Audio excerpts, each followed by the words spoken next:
And we have Judge Kern here with us today. Judge Kern, I'm Rocky Pilgrim. Thank you so much for taking the time here today. My pleasure. What we're doing is basically a celebration and interviews to commemorate the 50th anniversary of the Advanced Family Law Conference.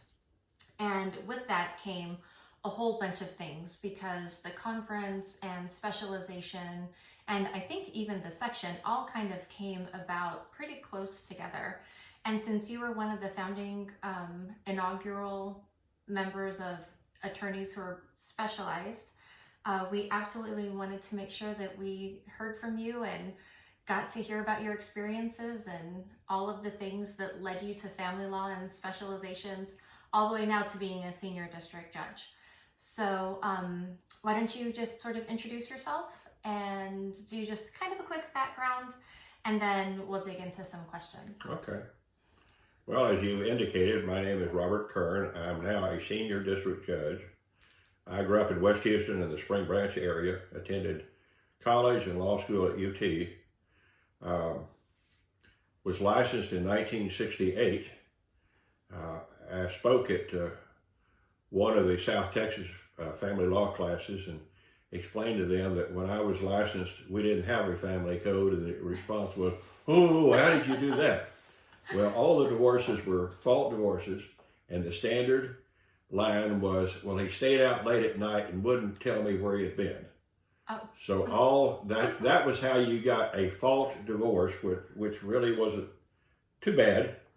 How you got one and you got it granted. So when the family code, the first two sections of the family code were done, it was quite a change in how we handle things. Wow, I could just imagine.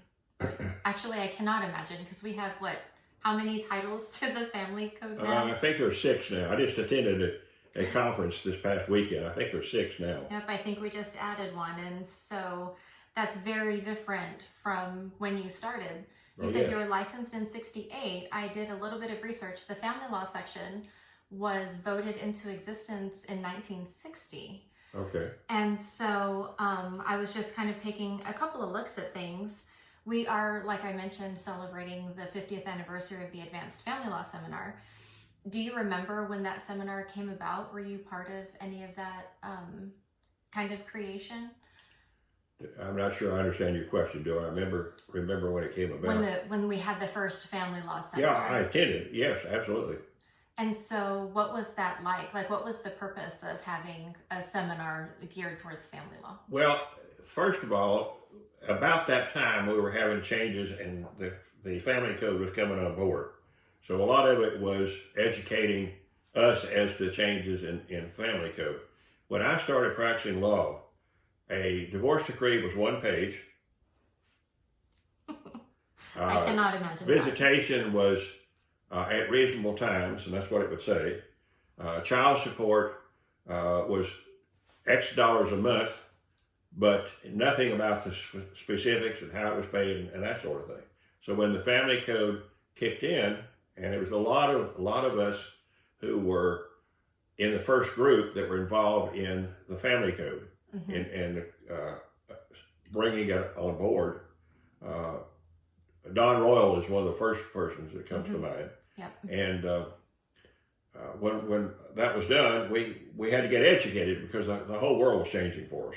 Yeah. How was everybody responding to that? Was this a welcome change, or was there a lot of pushback because nobody really likes change? I don't remember a lot of pushback.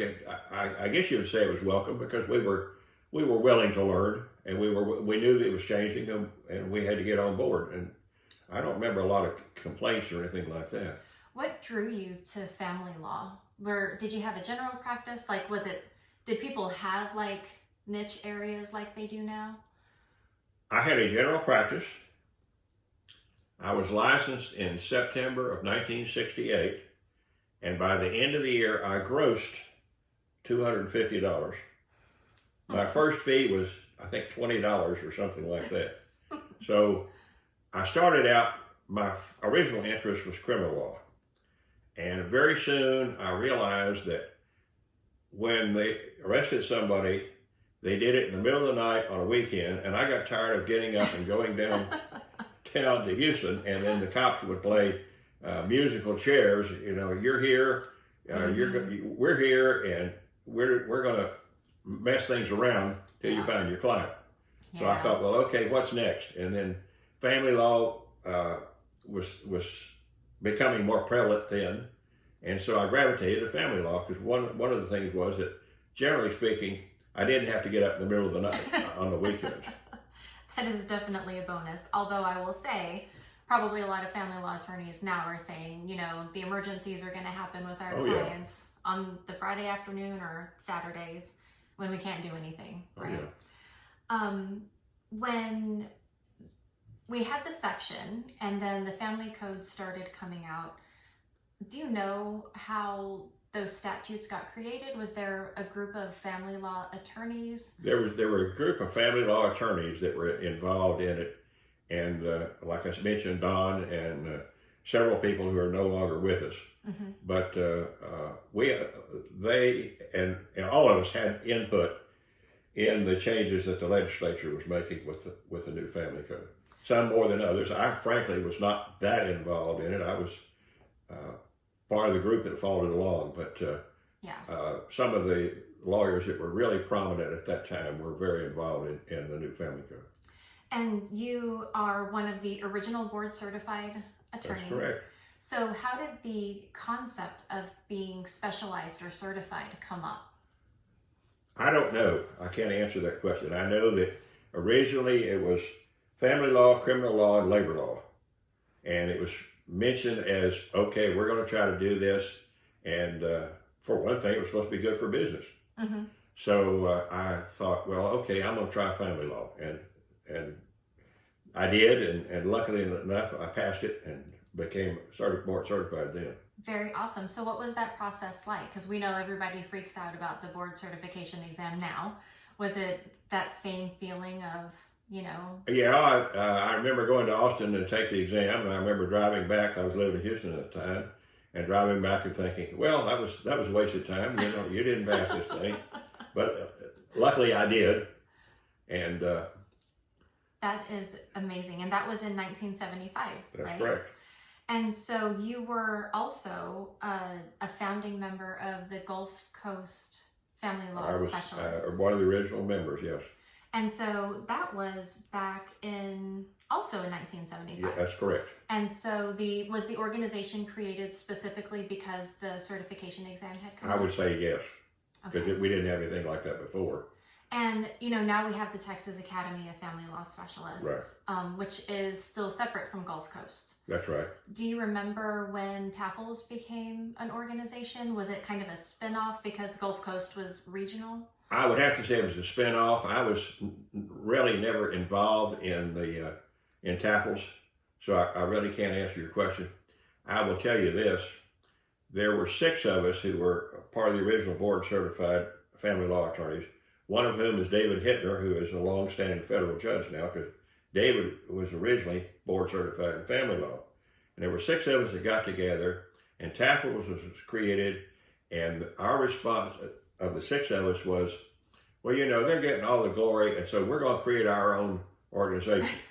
And we created the Family Law Practice Board of the 6 of us, and for many, many, many years, we would meet once a month and have lunch, and then at the end of the year, we would have an annual banquet and give ourselves awards. And I've got all kinds of awards that there were only 6 of us left.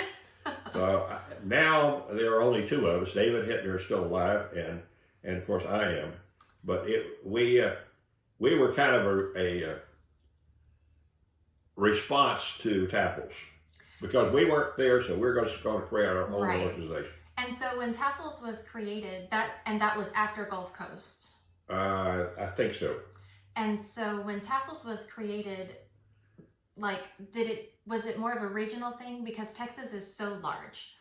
How did people learn about it? I can't answer you because really I was never that involved in TAFLS. And what about like Gulf Coast? Or your Family Law Practice Board, which I think this is the first time I've heard of that. Yeah.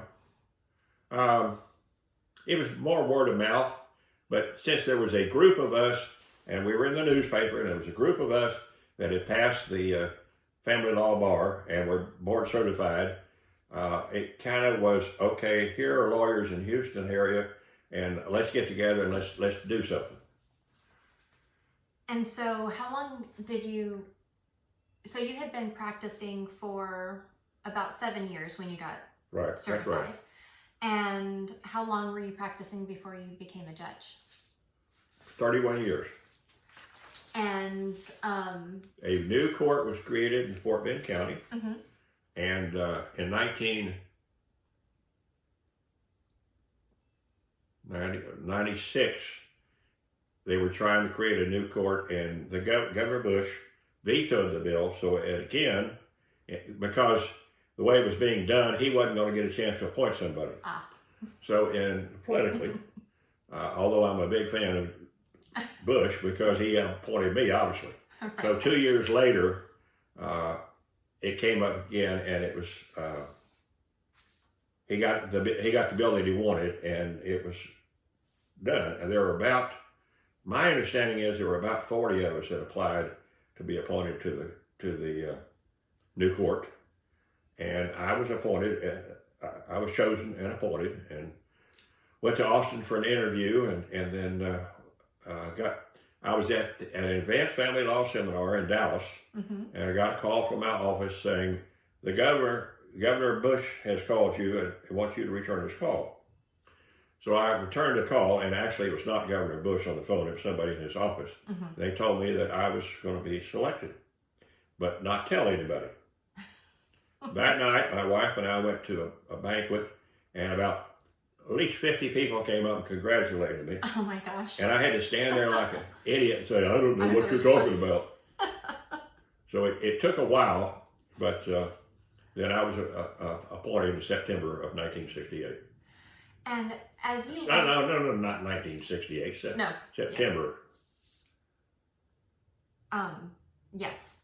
And as you went from the first family law seminar, All right.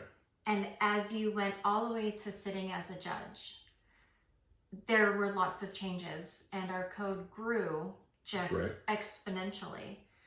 What was that process like, going through all of those changes and all of those, modifications and growth just in the code itself? Well, we were in a learning mode because everything was new. So the Advanced Family Law Seminar was very much instrumental in teaching us what the new changes were and how to deal with them and that sort of thing. Do you feel like that's been kind of the legacy of the Advanced Family Law Seminar? I would say so, absolutely.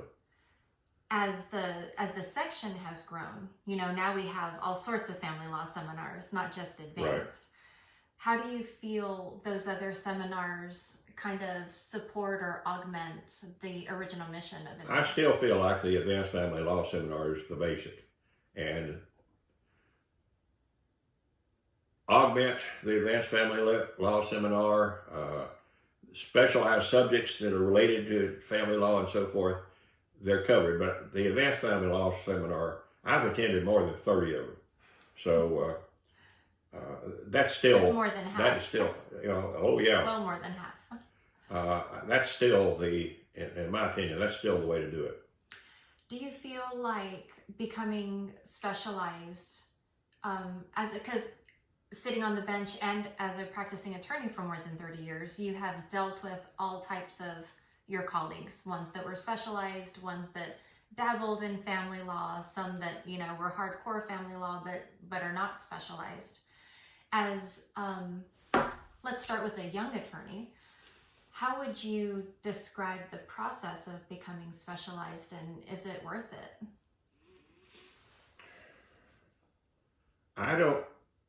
I keep hearing recommendations and let's go find people and let's get them board certified. And now, how prevalent it is now, I really can't answer you. I know that when I went through it, everybody who had any real interest in family law went through the certification process. Mm-hmm. For one thing, it looked good on your resume. and for another, it was a good way to get business. But I'm hoping that those persons who are interested in family law now and are serious about family law are going through that process.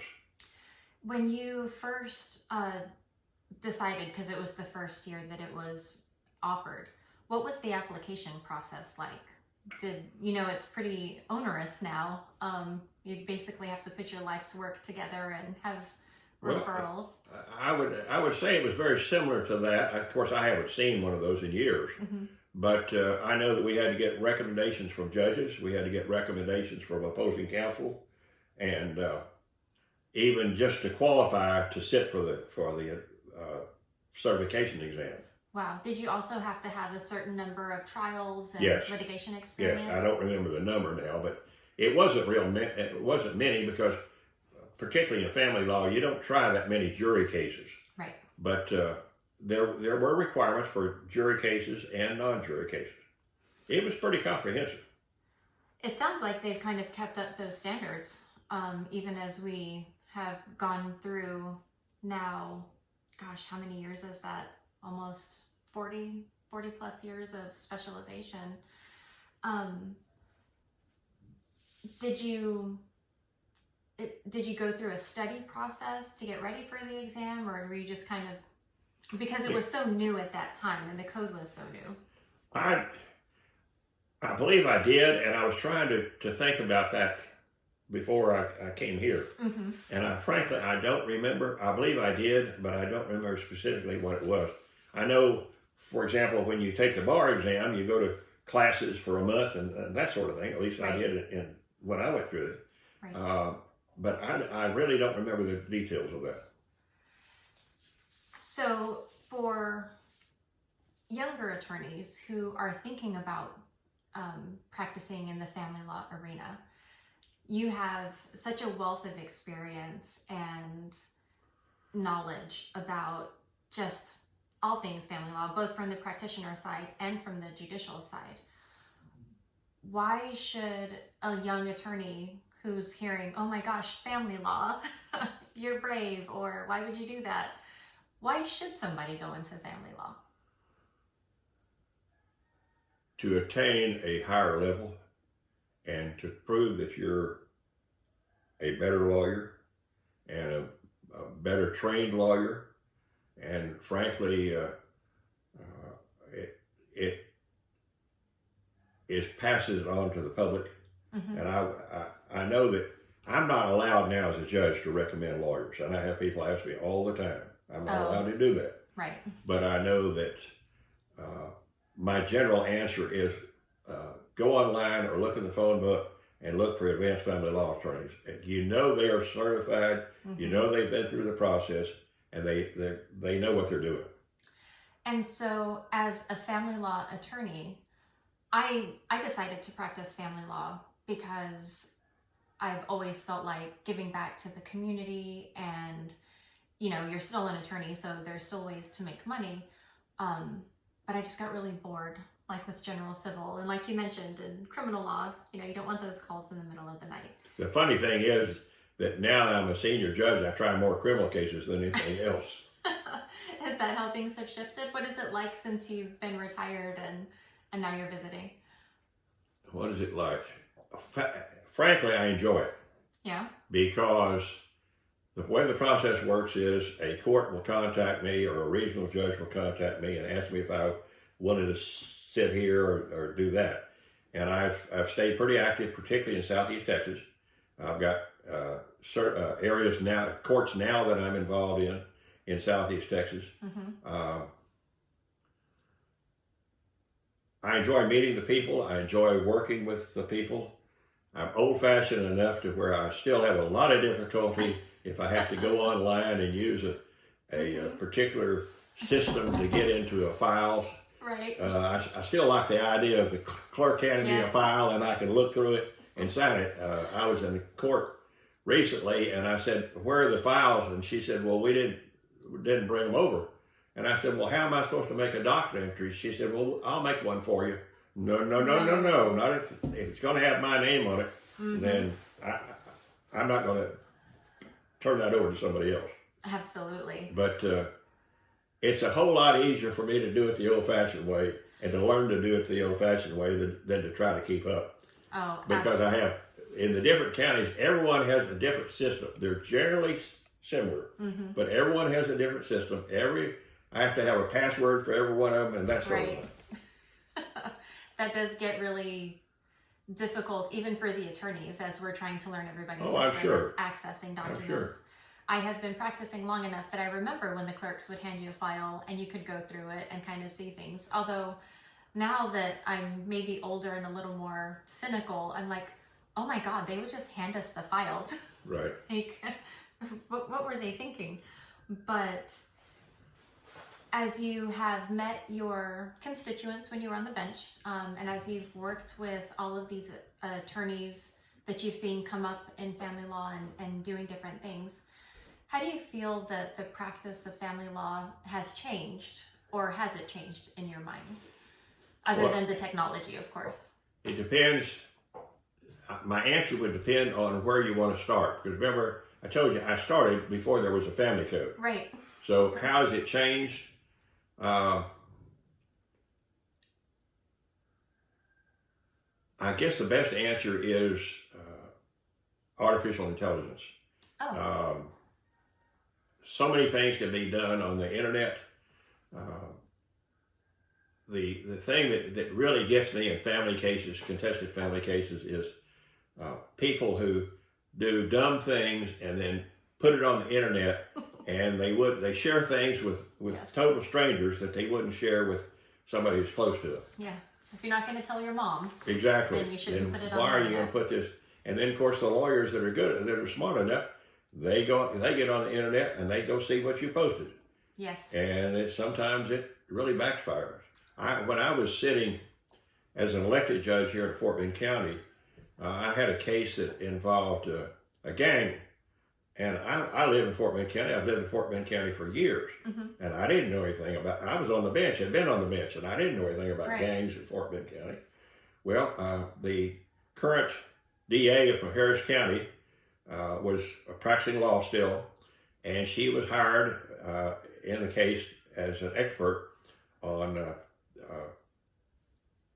gangs, because she had written a book about it. And I got quite an education to find out the county that I really lived in. Right. There were some bad things going on in our county too. Yeah, that just were under the surface and Exactly. you didn't come across unless you were down in it. So I know that we've had some presentations like at Advanced where things like symbolism, gang signs, and this is what this means. And now we had, recently we had ones on what emojis mean and the symbols that people put in their text messages and stuff like that. Is there any, as you look back on your career to date, are there periods of time or different cases that sort of stand out? For example,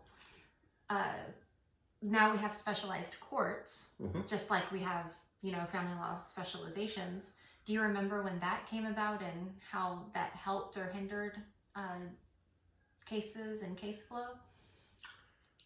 I don't remember a particular origination date. I remember it's happened over time, and it's gravitated to that point. But as far as it happened on October 1st, 19 whatever, I don't know. Can't give you an answer to that. Yeah, but as that happened, did you feel like that was beneficial to families? Yeah, I think so. Understand, 99+% of the lawyers that I deal with, I don't have any trouble with them at all. They're honest, they're straightforward, they're doing their job. A lot of it is the fact that I've been in their shoes before and I understand what's going on. There are a few of them that I've had issues with, and the issues don't last very long because I'm sitting up there and I get the final say. Right. I have a gavel that I've only used one time in 23 years that I've been a judge, because usually my voice carries it. Yes, you absolutely have the judicial Well, demeanor. It's having been on the other side. The first day that I took the bench on a Wednesday, and the reason being that it was at a time that was coincided with some of the other events that happened in September of a year as when I was licensed, for example. I always tried to do things around that time, so I'd have an anniversary. Yeah. The first day I took the bench, I had been a lawyer for 31 years, and the first day I took the bench, I walked in, the bailiff said, "All rise," and announced me. And I walked up on the bench and I thought, when do I tell these people to sit down? I had been in court hundreds of times, but I never paid any attention to things like that. Right. So there were a lot of things that you have to learn. Which nobody thinks about, right? Until you're on that side. Right. It wouldn't occur to me okay, yeah, what's the timing of that? I had a case here in Fort Bend that both parties were pro se. The wife was an attorney, but she didn't practice family law. The husband just did dumb things. So they had both filed contempt charges against each other. And I heard both sides of the evidence from both sides. And I called my bailiff up and I said, how long, I was in the old courthouse, and there was a holding cell right next door to our courtroom. And I called the bailiff up and I said, Roger, how long can I keep these people here before I have to send them over to the jail? He said, for about an hour. I held both of them in contempt. I put them in the same cell. Oh, gosh. And an hour later, I called the bailiff and I said, go look and then come back and tell me what you see. He came back and he said, the husband's laying on the bench with his hands over his ears and the wife's still talking. So I brought him back in. We had a come to Jesus conversation, and I never saw those people again. Now, is it proper for me to put two people in the same? Of course not. But sometimes you have to do things to get the job done. To get the solution. And there are a lot of stories like that. Well, any others? I mean, I could sit here probably all day and listen to your stories, but any ones that, as we've gone through these changes, especially in the family code, and as you've gone through your career, ones that stand out to you? Yeah, one of the first cases that I tried that was really contested, the husband had beat up the wife and tried to throw her off a balcony in their home from the second floor down to the first floor. She was badly, badly injured. We were in the old building, the old courthouse, and we were going to have a hearing. She was on a stretcher and had two medical attendants with her. We couldn't get her in the elevator, so we had to find another building, and we did, the Travis building, moved her over there, and we actually had our hearing, and there were two medical attendants standing next to her. He had broken every bone in her face. Wow. And she came back about a year later and wanted me to dismiss the charges against it. And I absolutely refused to do it. Wow. That has been a topic that's fairly controversial. I'm not sure how much exactly things changed, but we had a lot of domestic violence influence in the changes in legislation in this past session. And so in the old days, when something would happen, you contact the police would say, oh, that's a civil matter. They wouldn't have anything to do with it. And for a year, it took years to get them, to get the law changed and to get them of a mindset that, hey, this is a serious matter. It's not just a civil matter. Yeah. Somebody can get killed. I had a husband on an exchange of a child at the end of a visitation in the parking lot at Stafford Court Municipal Center. His ex-wife pulled out a gun and shot him right there in the middle of their parking lot and right there in front of the son. Oh my gosh. So there are some bad things that happen. And not gender-based. Exactly. Yeah. And as you went through these seminars and you've seen the topics that were discussed, do you feel that they helped to address kind of those types of current events and things where people really needed to have conversations, but it was always something sort of kept behind closed doors? For the most part, I felt like it has addressed issues that have come up. Frankly, and I guess I shouldn't say this being recorded, I felt like I learned more from the lawyers, the advanced family law seminars, than I do some of the judicial programs that we have now. Because advanced deals with actual day-to-day issues that lawyers run into, and how do you handle them, and that sort of thing. Absolutely, and has been instrumental for 50 years now. That's right. So is there anything else? I've been practicing now for a little over 20 years. This interview may be heard by people who've just gotten licensed or people who've been practicing as long as you have. Are there any other things, any other gems, any other stories that you would like to share before we wrap up? You have an opportunity to do something very important in life and very important to your community. You're giving an opportunity to make a difference. Set your sights high. Don't quit when you think you're right. And you're very blessed. You're in a situation and you're in a profession that's very blessed. And I look back at every single day that I've been a lawyer. I'm amazed that I had that opportunity. As we talked about a minute ago, I was the first one in my family to go to college also. And don't let yourself down, and don't set your sights low. Set them high and work to achieve those goals. Thank you so much, Judge Kern. Thank you for taking the time, and I look forward to seeing you on the bench. Thank you.